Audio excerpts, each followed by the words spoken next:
Berlatar di kampung halamannya Jackie Chan ketika abad dinasti Tang, kisah akan berfokus pada seorang pria buta bernama Cheng Yi, tapi biasa dipanggil Aceng, terlihat sedang berada di rumah judi, berhasil meraup untung dari setiap ronde permainan yang dimainkan, yang tentu saja memancing beberapa pemain untuk bermain curang dengan anggapan Aceng tidak akan menyadari keculasan tersebut.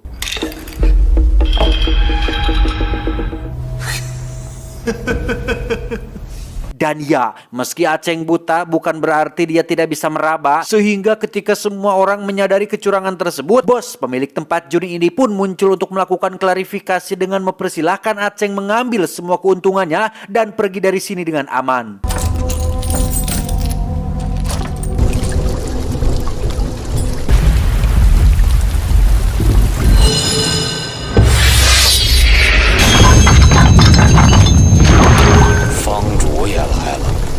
Dan ya, persis seperti Matt Murdock di film Daredevil yang memiliki pendengaran super tajam, Cheng juga sangat peka terhadap suara dan gerakan di sekitarnya, di mana si bos pemilik tempat judi dan antek-anteknya melakukan penjegatan dengan maksud untuk merebut kembali kerugian yang mereka alami, tanpa tahu jika yang mereka hadapi saat ini bukanlah penyandang tunanetra konvensional pada umumnya.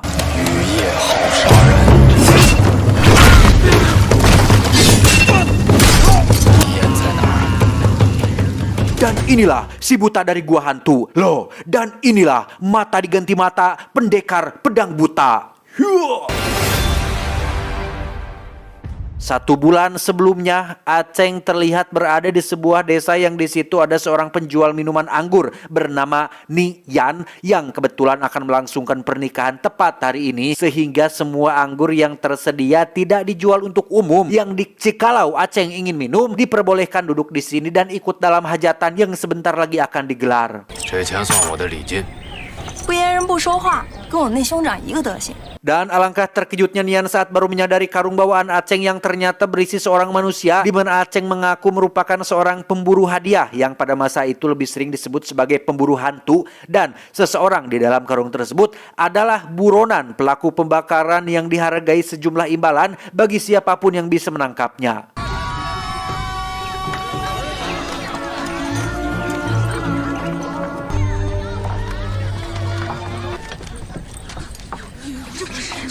Setelah pesta selesai digelar dan Nian resmi menjadi istri dari salah satu pemuda baik di kampung ini, kemeriahan pesta seketika terhenti saat muncul kakak atau saudara laki-laki dari Nian yang baru pulang dari dinas jauhnya, di mana kakak si Nian ini terkenal galak dan kasar yang membuat keluarga dari suami Nian memilih untuk segera pulang saja karena tak nyaman sekaligus takut akan kehadirannya, yang dari sekian banyak orang yang ketakutan terkecuali suami Nian, hanya Aceng lah yang masih anteng duduk menikmati anggur yang disediakan, sehingga memancing si kakak untuk menakut-nakuti Aceng, tetapi sadar jika Aceng bukan orang buta sembarangan, si kakak pun hanya terdiam seperti kena mental dan membiarkan Aceng pergi ke belakang rumah Nian, lebih tepatnya sebuah parkiran tempat diparkirnya kuda kesayangan milik Aceng yang karena sudah terlanjur mabuk, Aceng pun memilih untuk beristirahat di sana sampai dirinya tak sadarkan diri.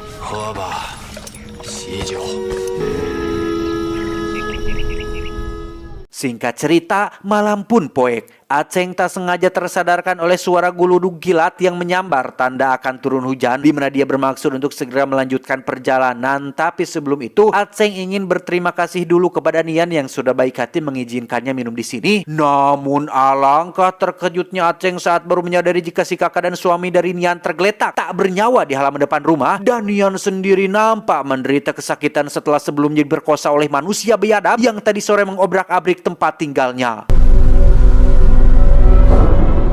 Dan mari saya bawa Anda ke tadi sore tepat saat Aceng sedang tertidur pulas akibat mabuk. Nian dan keluarga kedatangan seorang bangsawan bernama Yuen Ying, kita panggil saja Yuen, putra dari keluarga Yuen yang merupakan keluarga terpandang dari generasi ke generasi, dikenal sangat kaya, berkuasa, sekaligus kejam. Entah apa hubungan kakak Nian dengan si Yuen ini, tapi di situ juga ada si bos pemilik tempat judi yang ternyata merupakan salah satu anteknya si Yuen, yang pada intinya kedatangan mereka kemari adalah untuk menghabisi si kakak Nian yang diketahui telah melakukan kesalahan, yang karena kebetulan di situ ada Nian dan suaminya, si Yuen yang biadab ini pun sekalian menghabisi si suami Nian dan memperkosa Nian tepat di hari pernikahannya.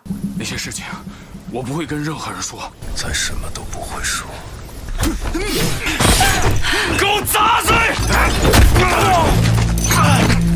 阿手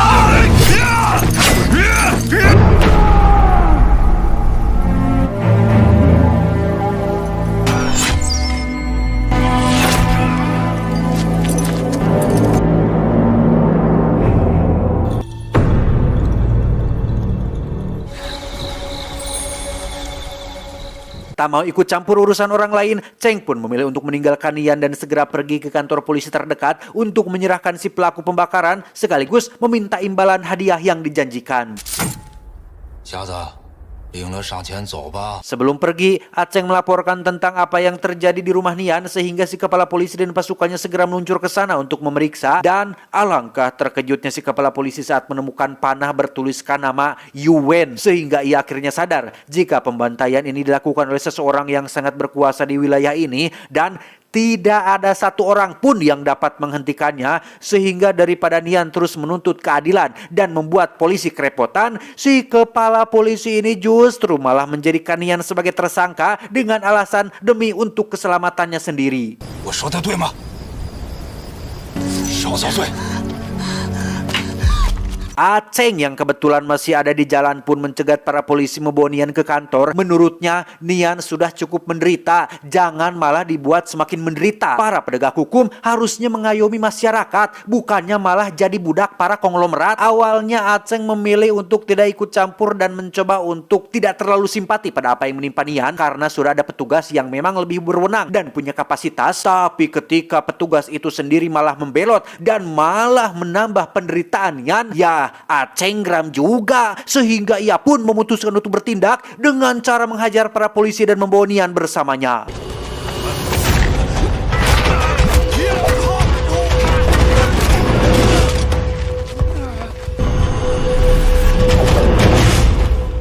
Mereka berdua pun melakukan perjalanan jauh menuju desa lain untuk menghindari kejaran para polisi. Dalam setiap momen istirahat di tengah perjalanan, Nian selalu menangis meratapi nasib malangnya yang baru saja akan bahagia menjalani rumah tangga, malah kajantenan seperti kieu. Sehingga ketika keduanya sudah tiba di desa yang dituju, Nian memilih untuk mencari kehidupan barunya sendiri dan berterima kasih atas bantuan yang Aceng berikan sejauh ini. 你懂酒。 Beralih ke seorang pemain kecapi sekaligus tabib atau dokter muda terkenal di kota ini bernama Qin, kita panggil saja Yuli supaya lebih mudah menyebutnya, yang ternyata di balik wajah cantik dan aura feminimnya, Teh Yuli adalah teman dari Aceng sang pemburu hadiah. Bahkan Yuli juga berperan sebagai pihak semacam agensi lah, atau orang yang sering mencarikan dan memberikan Aceng pekerjaan, yang kerjasama antar keduanya memang sudah terjalin sejak lama.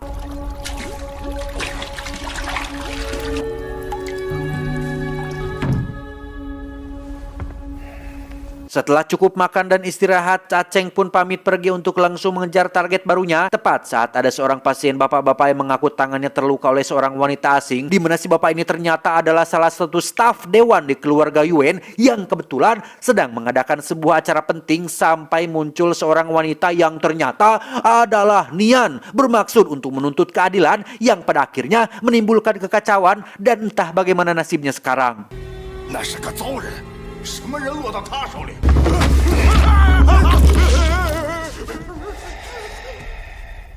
Pada akhirnya Aceng pun jujur dan menjelaskan tentang sosok wanita yang dimaksud bapak tadi, yang pada intinya Yuli sangat tidak setuju apabila Aceng ikut campur masalah yang bukan urusannya, apalagi melibatkan keluarga Yuwen yang dikenal kuat dalam politik, kuat hukum, kuat uang, dan kuat dalam organisasi, sehingga kecil kemungkinan Aceng bisa melawan keluarga sekuat itu kecuali Cheng benar-benar punya nyali besar untuk siap mati demi sosok si Nian ini. 你该出发了。 Meski sudah diperingatkan, Aceng yang memiliki watak keras kepala nampaknya tidak bisa dicegah begitu saja, sehingga Yuli pun mau tidak mau memberikan satu nama yang merupakan rekan si Wen, yakni si pemilik tempat judi yang sudah kita lihat di adegan awal.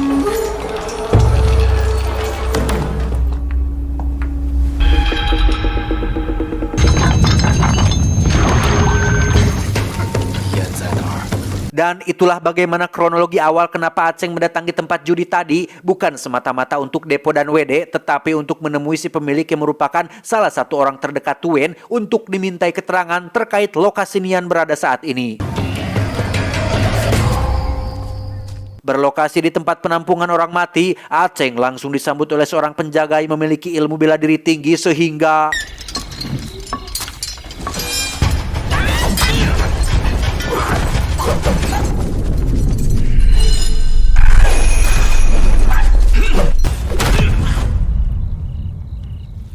ya, si penjaga berhasil dikalahkan dengan mudah dan hanya dibuat tidak sadarkan diri sehingga Aceng segera mencari di mana Nian berada dan betapa nyeseknya seorang Aceng saat menemukan Nian dikurung dalam kerangkeng besi dengan kondisi lemah tak berdaya setelah sebelumnya dipaksa melayani beberapa pria yang merupakan anggota dewan keluarga Yuen yang tepat saat si penjaga bangun dari pingsannya, Aceng yang amarahnya bergejolak, darahnya mendidih pun mencabut pedang legendarisnya yang sudah sekian lama tidak dikeluarkan dan menebas leher si penjaga dalam waktu sepersekian detik. Aceng membawa Nian ke rumah Yuli untuk diobati, menyuruh mereka berdua untuk segera pergi demi untuk menghindari serangan balik dari si keluarga Yuen, sementara dirinya bertekad untuk menyelesaikan masalah ini sampai tuntas dan tidak akan pernah berhenti sampai Yuen mendapatkan balasan atas semua perbuatannya. 我只知道他受了这么多的苦，做不过想要一个公道，我眼睛瞎了，心没瞎。好了，就到这儿。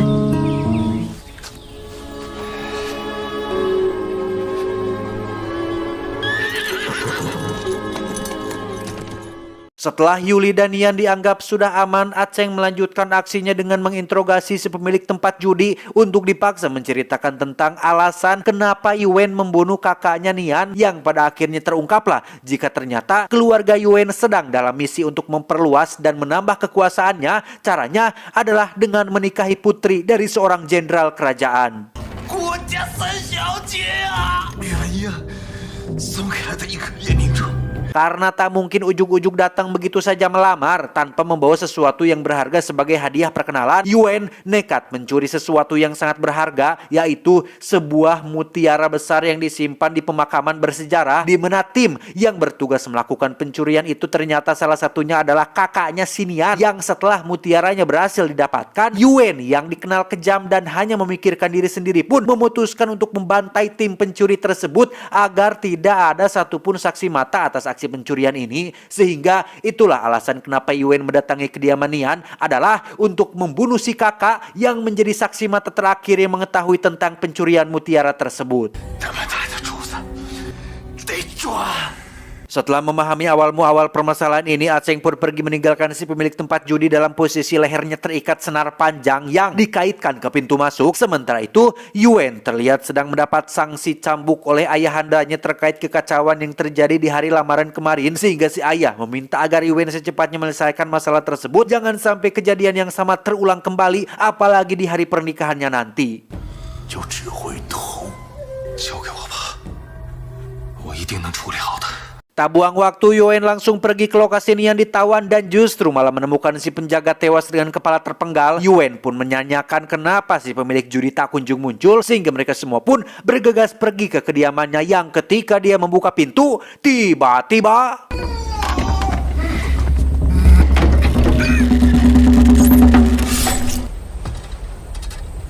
dari cungur si bapak-bapak yang sempat berobat ke tempatnya Yuli, ia mengaku ada seorang pria buta yang nampaknya memiliki hubungan dengan Nian, sehingga Yuen akhirnya menyadari jika semua perbuatan ini kemungkinan besar dilakukan oleh orang buta tersebut.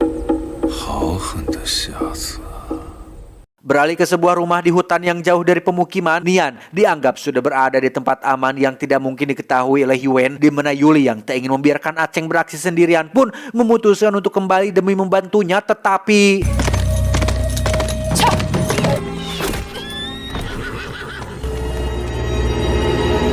ya, sudah benar Yuli tetap bersembunyi dengan Nian. Sekarang ia malah tertangkap oleh Yuen dan dipaksa untuk menceritakan tentang siapa orang buta itu sebenarnya, yang ternyata Cheng Yi alias Aceng dulunya adalah seorang panglima perang yang diketahui memiliki sebuah pedang legendaris bernama pedang Tin Feng. Ratusan bahkan mungkin ribuan nyawa sudah diambil. Entah bagaimana kronologi persisnya Cheng Yi bisa menjadi buta, tapi poinnya adalah Yuen telah membangkitkan sosok iblis dalam diri Cheng Yi, sehingga jangan salahkan Pak Broto apabila Yuen akan dikejarnya sampai ke Tasikmalaya sekalipun.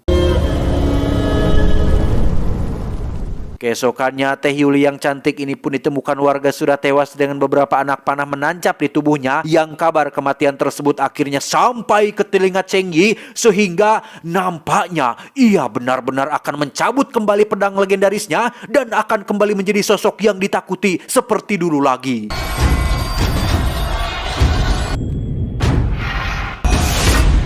Sebelum pergi ke kediaman Yuen, Cheng Yi menyempatkan diri mampir ke rumah si jenderal untuk menyampaikan pesan tentang sosok Yuen yang jahat dan tak pantas menjadi suami dari putrinya, yang karena pernyataan tersebut keluar dari mulut Cheng Yi, yang si jenderal sendiri memang sudah tahu dan sudah mengenal sosok Cheng Yi ketika masa perang dulu, maka beliau langsung memerintahkan anak buahnya untuk membatalkan pernikahan putrinya dengan Yuen, sekaligus menitipkan pesan berupa tamparan sebagai bentuk penolakan tidak hormat atas pembatalan pernikahan tersebut. Alhasil, ayahanda Yuen pun memarahi putranya habis-habisan sambil terus memberikan cambukan dalam tensi yang cukup tinggi, yang karena kesal terus disalahkan atas semua yang terjadi, Yuen akhirnya memberontak dan nekat membunuh ayahandanya sendiri menggunakan cambuk yang sering ia gunakan.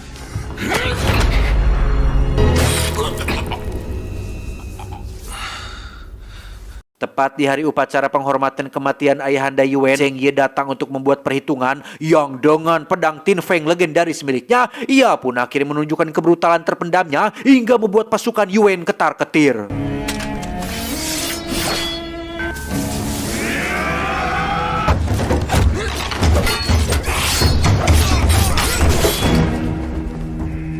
Tak hanya itu saja, Cheng Yi rupanya memiliki sebuah teknik yang dinamakan dengan jurus pedang api untuk membuat lawannya merasa terintimidasi atau kena mental, di mana teknik ini sama sekali tidak ada hubungannya dengan kekuatan supranatural atau kekuatan energi bulan atau apalah, tetapi menggunakan ilmu sains yang bisa dijelaskan secara masuk akal.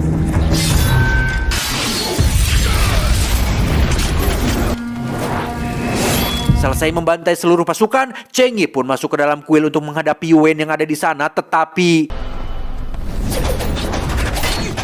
ya, masih ada satu pendekar andalan Yuen yang ternyata adalah seorang wanita, yang karena Cheng Yi paling anti membunuh anak-anak dan perempuan, ia pun bermaksud untuk hanya sekedar melumpuhkan si pendekar wanita, tetapi nampaknya Yuen sama sekali tidak peduli terhadap pendekarnya sendiri dan justru malah memanfaatkan kesempatan tersebut untuk melepaskan satu anak panah yang menembus jantung si pendekar, sekaligus melukai sedikit dari tubuh Cheng Yi yang berada di belakangnya.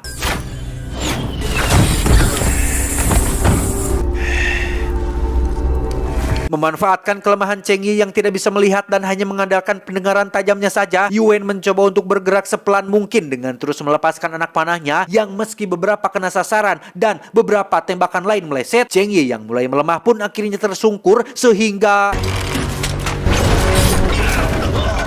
ya, Yuen nampaknya terlalu meremehkan sosok Cheng Yi yang memiliki keterbatasan, padahal dalam keterbatasan itu tersimpan tekad kuat yang setara dengan orang yang kebelat buang air besar, yang ketika mules pasti akan mencari segala cara untuk mengeluarkan zat-zat organik dari dalam perutnya. Sama seperti Cheng Yi yang bertekad untuk menuntaskan masalah ini, ia pun berhasil membuat Yuen berbalik takut, dan tepat di halaman kuil saat turun hujan salju, Cheng Yi memperlihatkan kedua bola matanya yang berwarna putih, entah pakai soft lens atau menderita penyakit katarak. Cheng Yi membunuh Yuen dengan pedang legendarisnya dan menganggap jika Yuen tidak ada bedanya dengan musuh-musuhnya di medan perang.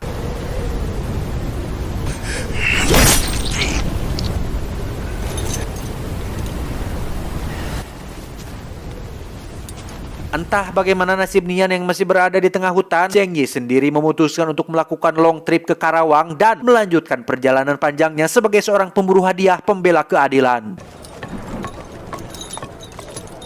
成瞎子是个捉刀人，捉刀办事，用命换钱。 Tamat ending yang cukup mengacengkan. Berkaca dari sosok Yuen yang merasa si paling berkuasa, pesan yang bisa kita ambil dari film ini adalah kesombongan pada diri seseorang disebabkan oleh 4 hal. 1. Ilmu yang dipelajari. 2. Harta yang dimiliki. 3. Kedudukan yang disandang. 4. Pengikut yang banyak.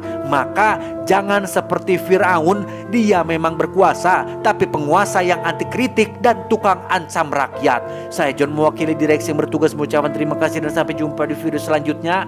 Adios, BPKB pesawat Sukhoi. Cuau, cuau, cuau.